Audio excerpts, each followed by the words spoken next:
What's up, everybody? I hope everybody's doing good. I hope everybody's doing well. Hope everybody's in a positive mind space. Hope everybody has positive thoughts on their mind and they have positive people around them. I wanted to talk about this story today that made the tabloids. It's a very interesting story, and it's a story that I think a lot of people need to take serious, and it's a story that needs to be talked about to young people. It's something that I kind of talked about in one of my videos when I talked about the effect of the NIL deal. I feel like these type of situations will occur more often because there's so much money being given to collegiate athletes, amateur athletes. Um, you have some guys on teams making six, seven figures, and then you have guys on that same team not even making um, three figures or four figures. Like they're not making any money, and they're on the same team with the guy that's making six or seven figures.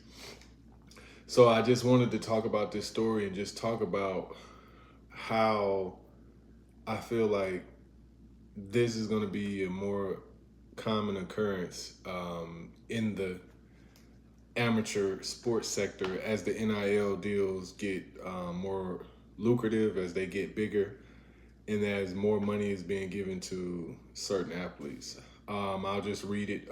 Patriots, Kashan Butte arrested over illegal betting at LSU. New England Patriots wide receiver Kashan Butte was arrested Thursday in Baton Rouge, Louisiana, over allegations of illegal sports betting while he played at LSU. Louisiana State Police said the charges against Butte, 21, include a felony count of computer fraud and a misdemeanor count of gambling prohibited for persons under 21. The investigation is ongoing, police said, with additional charges possible. Investigators assigned to the Louisiana State Police Gaming Enforcement Division found that Butte bet on sports from April 6, 2022 until May 7, 2023, when he was 20. Butte allegedly used an alias to get around the age requirements for placing sports wagers in Louisiana. The alias account, believed to be used by Butte, placed more than 8,900 wagers with at least 17 bets on NCAA football games, including at least six involving his own team.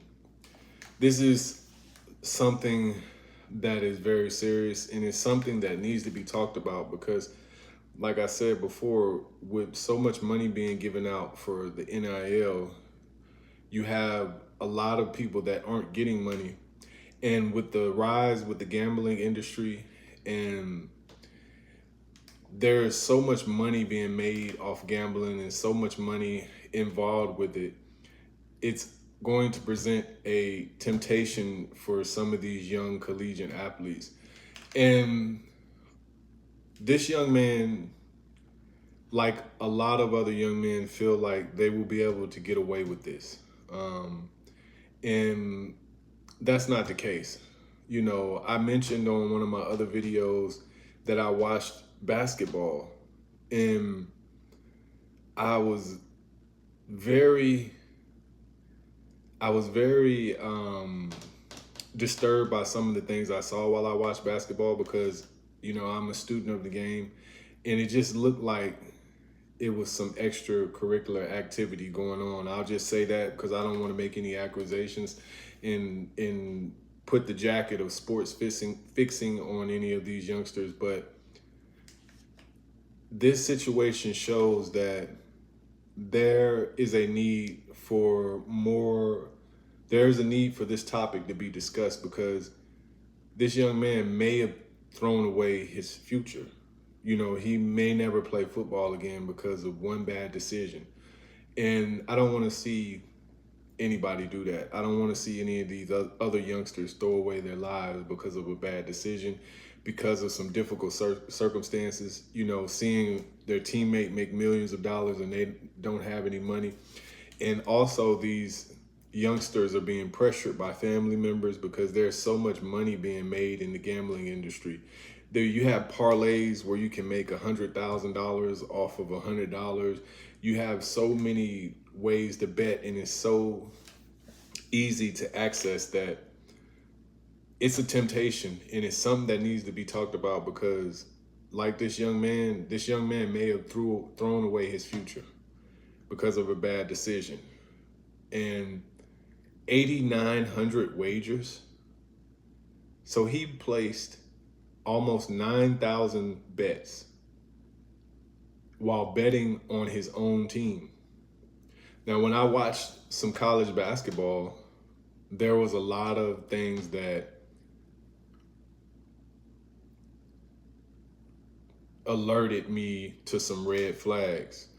So, I'm just doing my job and just trying to bring awareness to this because these type of situations can cause for you to throw away your future. Betting on your own team, that's very dangerous and something that is very serious. And hopefully, this is a discussion that we can have more of, and we can talk to these youngsters because these youngsters are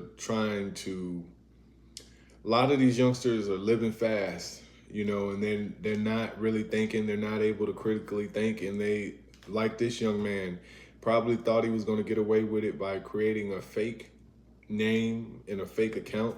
Now, I just feel like this young man is a casualty of war. I feel like this is their way of warning. This is a warning because I just have a hard time believing that he pulled this off by himself. Creating an alias, creating a fake account. You gotta, that's pretty hard for a 20-year-old to do that's playing football without some type of assistance from someone else. And youngsters, they very rarely do things by themselves. I just have a hard time really believing that he didn't tell any of his teammates about it, or he didn't hear about it from one of his teammates. But this is a very serious situation, and I think a lot of people need to put more attention on this because I think this is going to be a common occurrence if we don't put a sense of urgency on trying to alert these young kids and trying to detour them from making bad decisions that could put their futures in jeopardy.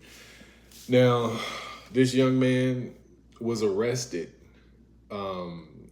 because he was gambling while he was underage.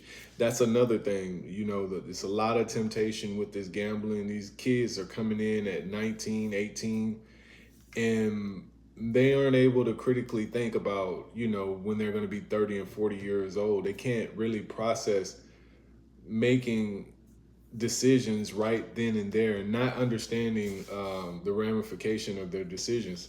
I definitely don't think this young man really understood, because this is a difficult situation that I don't want to see anybody in, but hopefully it's something that we can talk about more. Like I said, I was watching basketball and I saw a lot of things that I didn't like, and I don't want to see anybody throw away their life because of a bad decision.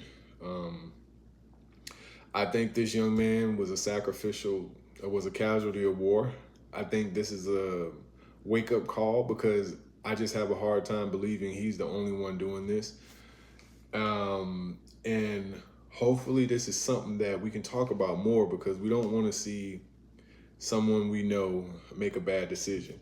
And a lot of time these kids are under a lot of pressure because a lot of these kids come from poverty. A lot of these kids come from difficult situations to where they're trying to take care of people so they can be influenced into making bad decisions. So this is a topic of discussion that needs to be discussed. Hopefully they provide more seminars and just give these youngsters more information and just tell them that you're doing things on your cell phone, you're placing bets. You know, all this stuff can be tracked, man. They tracked this dude all the way back to April 6th, 2022. They were watching him the whole time and didn't say anything. So if there are other youngsters out there who are betting, they know that you're betting. They know that you're gambling on the games. They know everything. And this is the type of information that needs to be given to those youngsters so that they don't put themselves in a compromising position. What a fool. No, he's not a fool. He's just a young person that made a bad decision, that wasn't able to critically think. Not a fool, just you never know his circumstances. He could have had family members pressuring him, could have been a lot of pressure. There's a lot of pressure put on these youngsters. So I wouldn't just call him a fool. We don't know the situation. We don't know what happened. Never will be allowed back in the league ever. Yeah, it's a good chance of that. And I don't want to see that happen to anybody else. Peace and light to the chat. Thank you. Thank you, Kylan. I'm just chilling, Super Gang. I hope all is well. But yeah, man, I'm just making this because I don't want to see anybody else go through what this young man is about to go through. Make good decisions, youngsters. If you are gambling on your phone, if you made wagers on your phone, they know about it. And for those who are young and up and coming, make good decisions. I know it's tough when you're not making money off the NIL and you see your teammate getting 6-7 figures. I know it's tough, but just try your best to put your grind in and stay focused and make good decisions, because one bad decision can lead to a lifetime of regret. But I'm not going to hold you guys up too much longer. I felt this was a very interesting story, and it's something that I wanted to talk about. Moving forward, make good decisions. Make good decisions. Make good decisions. But I'm not going to hold y'all up. If you haven't if you haven't saw the story, check it out on ESPN. Very interesting story. Sad, but it's one that hopefully others can learn from. Thank you guys for tuning in, and I'll be back shortly with some more content. I'm going to talk about a few other things with like politics and basketball, so tune in for that because I'll be bringing that here shortly. But peace and love, baby. I'm out.